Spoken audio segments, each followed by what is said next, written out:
Amigos telespectadores da Rede Vida de televisão e do programa Páginas Difíceis da Bíblia. Já sabem que este programa, a partir de 2 meses, tem sido realizado a partir dos nossos estúdios aqui em Brasília. E isto comportou uma certa modificação nas pessoas que me acompanharam. Esteve aqui por 3 domingos consecutivos o Padre Lucas de Brasília, estive sozinho durante 3 outros domingos e agora estou aqui com um diácono. É um diácono permanente, é um senhor casado, pai de família, mas é diácono da igreja, Albérico é seu nome, e se propõe com boa vontade nos seguir nestes programas aqui em Brasília e assim entrarmos numa certa estabilidade. Diácono, eu agradeço muito a sua disponibilidade, Deus lhe pague e gostaria que o senhor se apresentasse ao telespectador. Bem, caríssimo telespectador, como o padre Fernando me anunciou, eu sou o diácono permanente Albérico, casado, pai de 5 filhos, minha esposa é Zuleide. E para mim é grande honra, viu, padre Fernando, estar aqui para, junto com o senhor, poder apresentar esse programa. Eu gosto de buscar a Sagrada Escritura. O nome desse programa é bem sugestivo, não? Páginas Difíceis da Sagrada Escritura. E tenho grande honra de estar aqui. Primeiro, agradecer a Deus por essa oportunidade, à igreja, porque o meu despertar para a fé foi realmente através da Sagrada Escritura. Por isso que para mim isso aqui é motivo de gratidão, inclusive, estar aqui auxiliando nesse programa. Eu agradeço muito. E nós vamos, da nossa parte, rezar. Rezar por mim e rezar pelo diácono Albérico também. E nós nos comprometemos a rezar por todos vocês. E que este programa se torne sempre mais conhecido do público católico brasileiro. Amém. Vamos continuar o nosso programa aonde nós paramos. Falei a respeito do Evangelho de Paulo, que Paulo anunciava, o essencial do seu anúncio, deve ter sido ele quem cunhou esta palavra Evangelho, bem antes de Marcos utilizá-la. Mas agora, a modo de parênteses quase, en passant, Paulo como escritor, melhor, Paulo como redator de cartas, em latim se falaria epístolas, né? E a palavra foi transliterada para o português. Nós sabemos que Paulo precisava cobrir as distâncias imensas entre uma pequena comunidade e outra pequena comunidade. E isto, no 1º século, não podia ser feito a não ser através de cartas redigidas.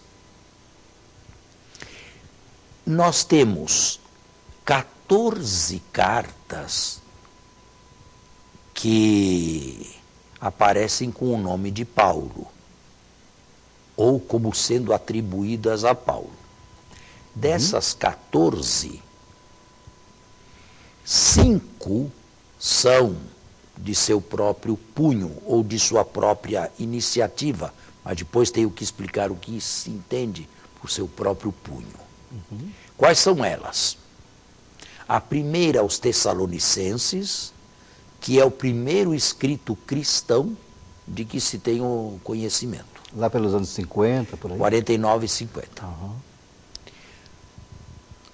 A carta aos Coríntios, melhor, a correspondência de Paulo com Corinto. Por que correspondência? Porque deveria haver pelo menos 4 cartas. E destas 4, só 2 chegaram até nós. Provavelmente, a primeira e a terceira. Mas as outras se perderam. Então, primeira aos Tessalonicenses, primeira e segunda aos Coríntios. Em quarto lugar, eu colocaria Gálatas. Em quinto lugar, eu colocaria Romanos. Em sexto lugar, eu colocaria Filemon, que é um bilhete. Um bilhete, ó. Um bilhete, exatamente. Estas podem ser ditas incontrovertidamente cartas de Paulo. Eu dei Uma aqui dúvida 6. alguma? Não.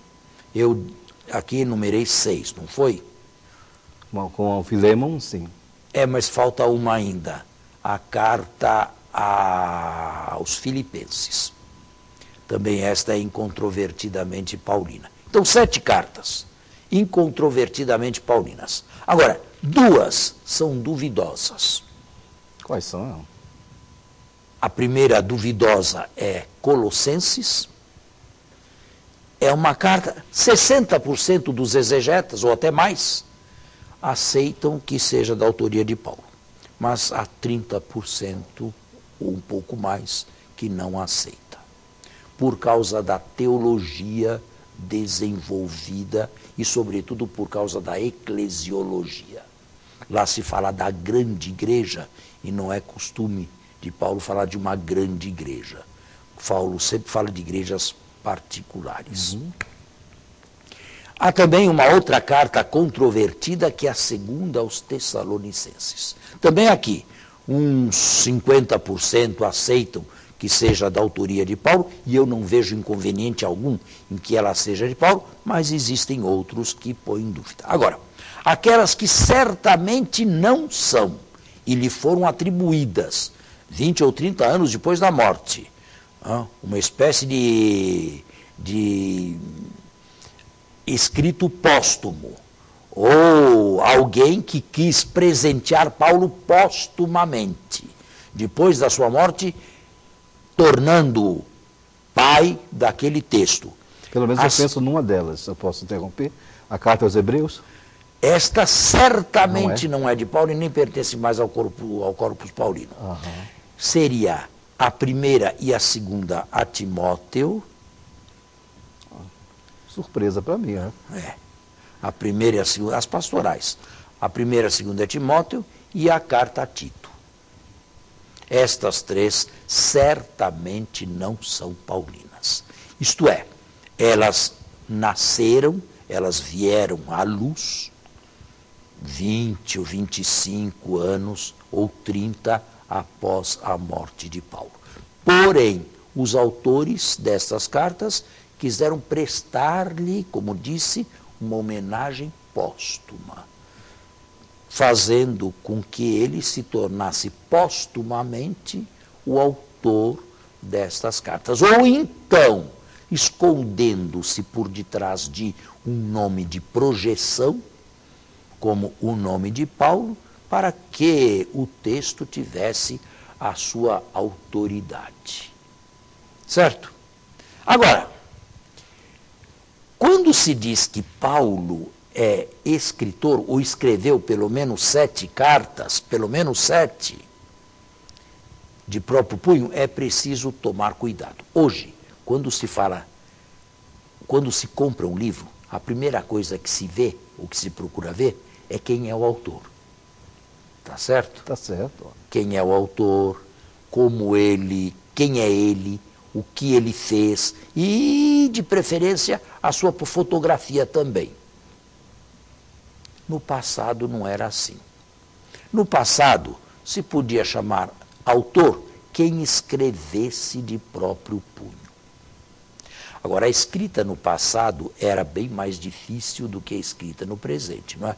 Porque no passado se escrevia, sobretudo, em papiro e com tinta, com caneta, com penas de animais, de gansos, não é? Que serviam de canaletas, de canetas. Era uma questão demorada, cada letra devia ser escrita com todo cuidado.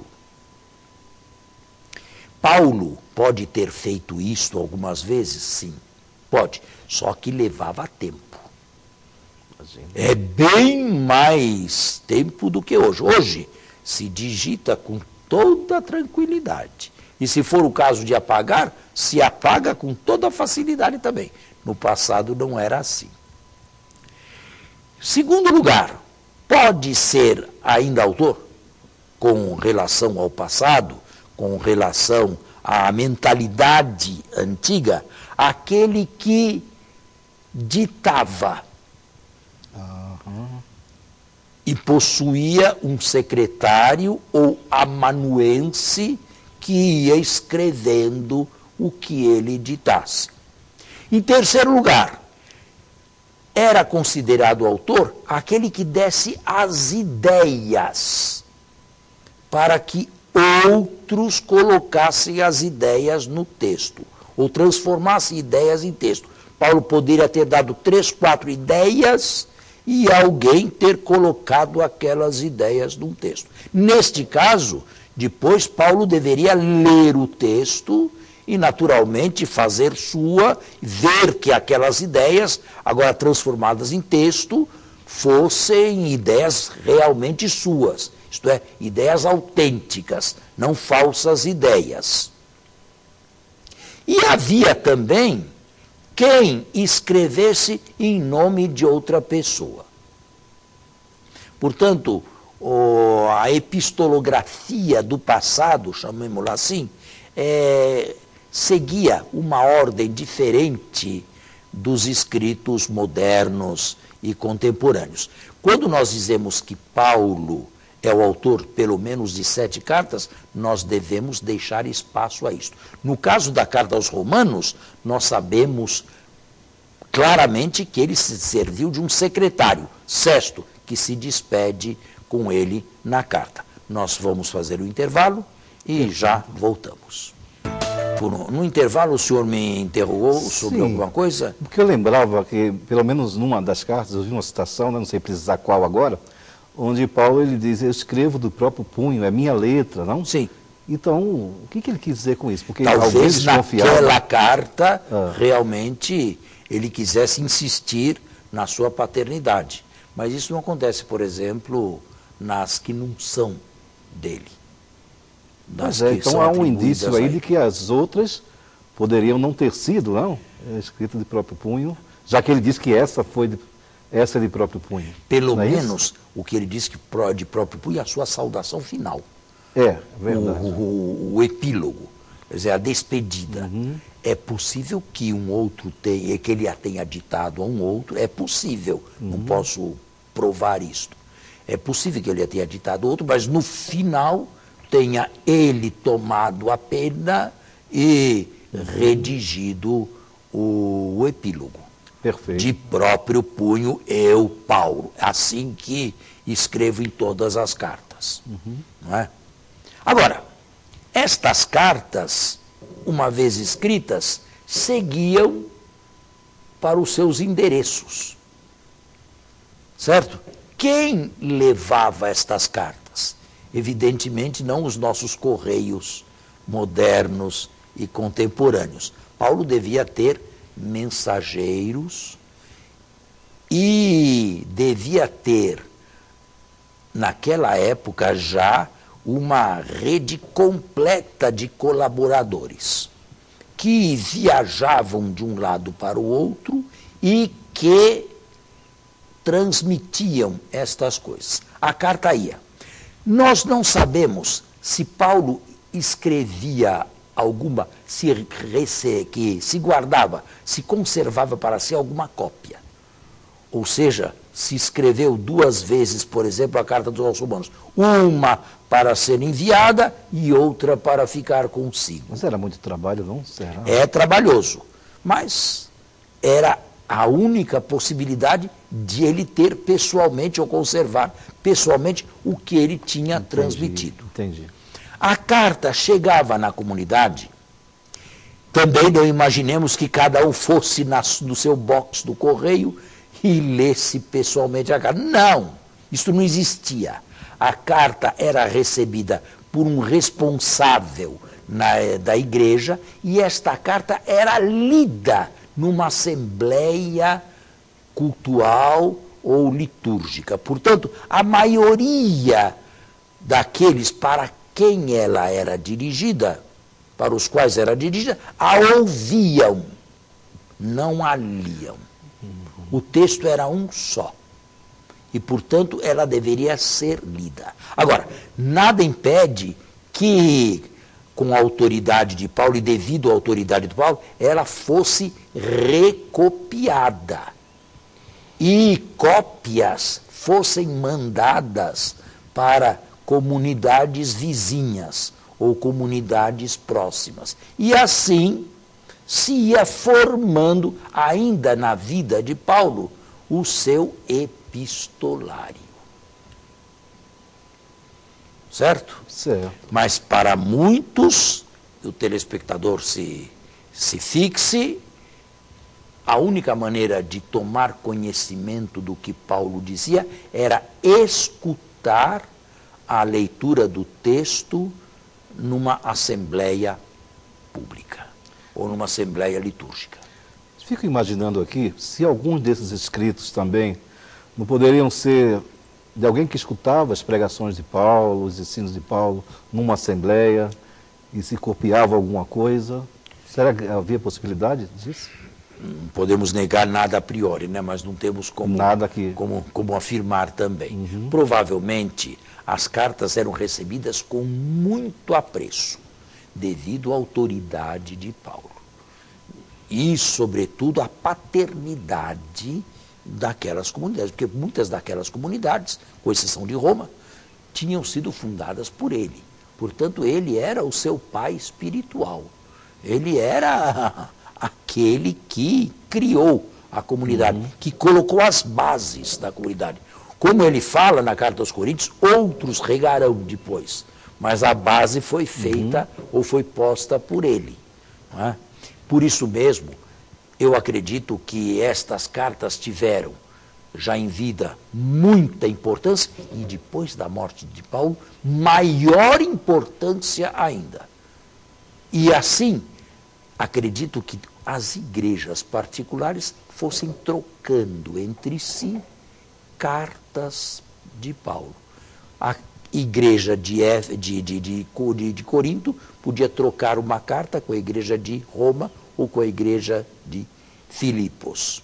E assim ia se formando, quase que de maneira natural, o epistolário paulino.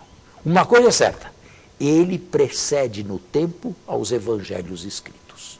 Todas elas? Todas elas. Porque todas elas são anteriores ao Evangelho. Quando o primeiro Evangelho foi escrito por Marcos, Paulo já tinha morrido. João Marcos é o mesmo que acompanhou Paulo? Não, infelizmente nós não podemos fazer esta afirmação. João Marcos, sobrinho de Barnabé, não podemos fazer esta afirmação, embora apareçam os nomes, porque, lamentavelmente, Marcos era um nome muito comum na antiguidade e nós não temos certeza de que nos textos se referisse sempre à mesma pessoa. Ficam questões abertas de difícil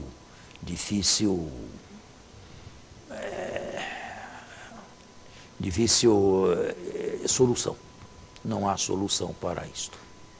Seriam só indícios, mas nada de confirmação. Nada em concreto pode ser confirmado. Ótimo. Bem, falei a respeito de Paulo, escritor. Claro que ele se serviu também, como eu disse, de mensageiros e de diversas pessoas para que tudo isto tomasse vulto e atingisse o objetivo. Agora, vamos mudar de assunto, isto aqui era quase que um parênteses, eu teria dito, e vamos falar das igrejas de Paulo. Quando se fala em igreja, a primeira coisa que se pergunta, por que a palavra igreja? Eclesia. Eclesia é uma palavra profana, que vem do grego profano, que significa assembleia. Qualquer assembleia pública. Qualquer assembleia pública de qualquer natureza era uma eclesia.